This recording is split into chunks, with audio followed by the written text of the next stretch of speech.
जय झूलेलाल सभिनि खे। अचो चालीहे जे 40 ॾींहं सिंधी डिशेस ठाहियूं ऐं सिंधीअ खाधे खे अॻे वधायूं। त अॼु असां डे 1 में ठाहियूं था सिंधी चेरी कोकी। तो रेसिपी तो तव्हां सभिनि खे वीडियो में ॾिसण में अचे ही थी, और अगर आप लोग कमेंट करेंगे रेसिपी तो आप लोगों की डीएम्स में मिल जाएगी।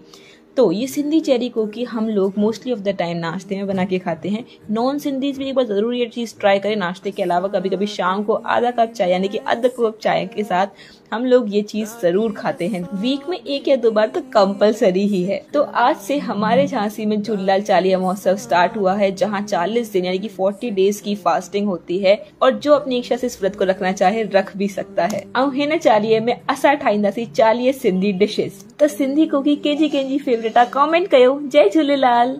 जय झूलेलाल। अचो 40 ॾींहं 40 सिंधी रेसिपीज ठाहियूं। त अॼु असां डे 8 में ठाहियूं था कचालू टूक। कचालू टूक ठाहिण लाइ हिनखे पहिरियों असां बॉइल कयो। बॉइल करण खां पोइ हिनखे स्टिर फ्राई कयो।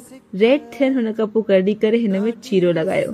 चीरो लॻाई करे हिन में असां विझो लूणु, मिर्च, धाणो, अमचूर, हल्दीअ जो मिक्स मसालो।